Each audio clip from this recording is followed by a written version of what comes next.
Ben. My name is Freddie. I'm a Coptic Christian from Egypt, studying here at UT. Really happy that you're here. You're truly a role model for me. A question, but before I ask the question, I brought something for you. I don't know if I'm allowed. Yeah, sure. But it's for you so you can complete your thug-like videos in the style.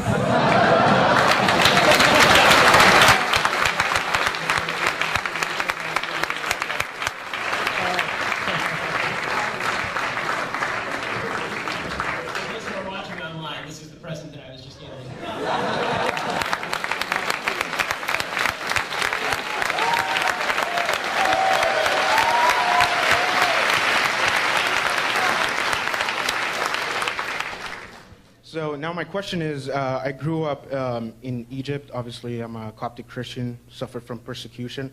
So I came here 5 years ago, and I realized that a lot of people here are easily offended, and they haven't even been through people burning down your churches. Yes. Yeah, exactly. And a lot of discrimination that I've faced and all that. And I understand there's a little bit of discrimination, maybe some racism here in the United States, but the left makes it as if it's really a huge deal, and it's like Saudi Arabia or something like that. So my question is, why especially the younger generation here in the United States are so easily offended, and I'm gonna say it's soft. Yeah, I mean, I think that, as I said in the speech, I think that because people have not been taught what it means to be a good human being, and I think being a good human being means essentially taking responsibility for your actions at root, it's much easier to perceive yourself as a victim. It gives you an easy out. Things are bad in your life, well, just blame somebody else.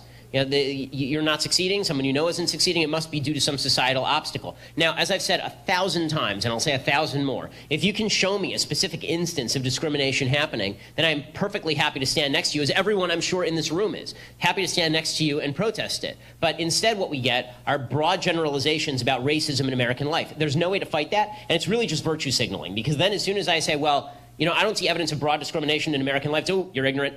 Oh, you don't want to look it in the face. You're not acknowledging your white privilege. And it's like, well, no, I like evidence for my propositions. And if you are going to suggest that all of America is racist, then they need to answer your question, which is no. Like, why? Where are you seeing this? There is virtue that has been attributed to victimhood, and when you take away somebody's victimhood, they feel as though you have attacked their identity, which is one of the reasons I think that I get protested on campuses, because I say so often that if you're a woman in America, you're not a victim. If you're a black person in America, you are not inherently a victim. If you're a Jew in America, you're not a victim. If you're LGBT, that doesn't mean you're a victim, right? You have to show me how you were victimized, and then we can talk about whether you're a victim. But people's feelings are easily offended when they have invested their entire meaning in being a victim.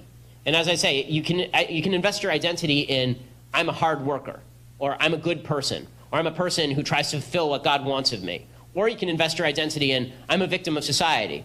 And however somebody threatens your identity, you're going to be upset. And so if I threaten your identity as a victim, or you do for saying, you know, you're not a victim, then you're going to get in hot water with all those people.